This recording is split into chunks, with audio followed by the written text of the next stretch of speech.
দর্শক, একটি খবর হচ্ছে রাজনৈতিক কর্মকাণ্ডে আওয়ামী লীগের অংশগ্রহণের বিপক্ষে বৈষম্য বিরোধী ছাত্র আন্দোলন। বোঝাই যাচ্ছে যে বদিউল আলম মজুমদারের একটি বক্তব্য যে আগামী নির্বাচনে আওয়ামী লীগের অংশগ্রহণে কোনো বাধা নেই। এমন একটি বক্তব্য তিনি দিয়েছেন বলে গণমাধ্যমে গতকাল প্রকাশ পেয়েছে। তবে আজকে তিনি বলেছেন যে না, তিনি বলেছেন যে কোনো দলের নাম উল্লেখ করেননি। তিনি সাময়িকভাবে বলেছেন যে নির্বাচন বিষয়ে যে সংস্কার করবে, বিধিবিধান পরিবর্তন করে তারা সুপারিশ করবে। আর নির্বাচনে অংশগ্রহণের বিষয়টি সরকার এবং নির্বাচন কমিশনের বিষয়। তিনি এভাবে বক্তব্য দেননি। আর তার আগেই অবশ্য বৈষম্য বিরোধী ছাত্র আন্দোলন তার রিয়াকশন দেখিয়েছে। তারা বলছেন যে কোনো রাজনৈতিক কর্মকাণ্ডে আওয়ামী লীগের অংশগ্রহণের বিপক্ষে বৈষম্য বিরোধী ছাত্র আন্দোলন। বৃহস্পতিবার সন্ধ্যায় গণমাধ্যমে পাঠানো এক সংবাদ বিজ্ঞপ্তিতে তারা বলেছে, নির্বাচন সহ যে কোনো রাজনৈতিক কর্মকাণ্ডে আওয়ামী লীগ অংশগ্রহণ করলে জুলাই গণঅভ্যুত্থানে শহীদদের রক্তের অবমূল্যায়ন হবে।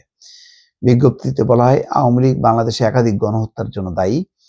এছাড়া গুম, খুন, বিচার বহির্ভূত হত্যা সহ বিভিন্ন মানবাধিকার কর্মকাণ্ডে আওয়ামী লীগ 16 বছর ধরে জড়িত ছিল।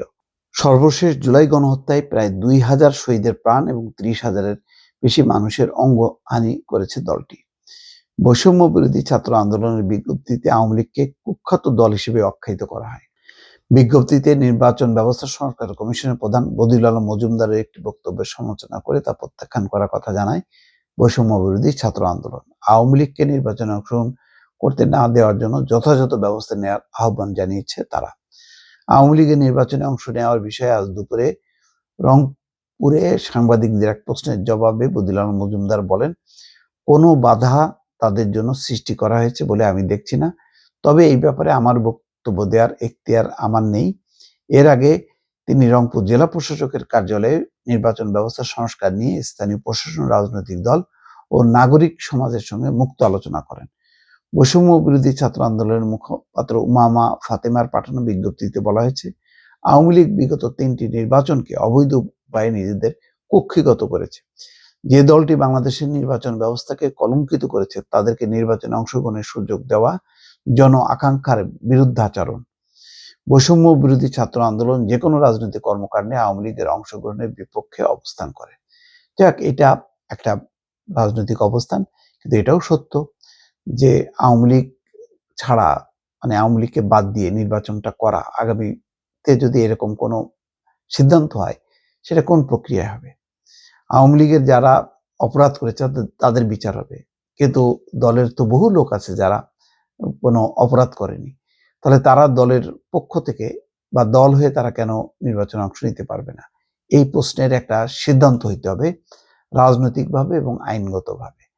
কেননা মনে রাখা দরকার, বাংলাদেশের নির্বাচন শুধু বাংলাদেশের নির্বাচন নয়, এই নির্বাচনের দিকে সারা বিশ্ব তাকিয়ে আছে। যেমন মার্কিন যুক্তরাষ্ট্রের পররাষ্ট্র দপ্তরের মুখপাত্র যে আগামী নির্বাচনের ব্যাপারে ডক্টর ইউনূস যে রোডম্যাপ দিয়েছে তাকে স্বাগত জানাচ্ছে। আমরা নির্বাচনের এই প্রক্রিয়াটি গভীরভাবে আমরা দেখব এবং অনুসন্ধান করব, আমাদের নজর থাকবে। তার মানে কি, বাংলাদেশের আগামী নির্বাচনটা অংশগ্রহণমূলক হলো কিনা, স্বচ্ছ হলো কিনা, সব দল অংশ নিতে পারলো কিনা, এটা তো পশ্চিমাদের একটা মানে তাদের একটা দেখার বিষয় থাকবে এবং তারা দেখবেই। এই বিষয়ের ফয়সালাটা কি হবে, এর রাজনৈতিক সমাধানটা কি, এর উত্তর কি, এইগুলো কিন্তু ঠিক করতে হবে। তা নাহলে কিন্তু আবার উল্টা আওয়ামী লীগ যেভাবে বেকায়দায় পড়েছে বিগত 3টা নির্বাচনে, পশ্চিমারা যেমন পছন্দ করেনি, তাহলে বাংলাদেশেও কিন্তু একই অবস্থার দিকে আবার ধাবিত হবে। সুতরাং সাধু সাবধান।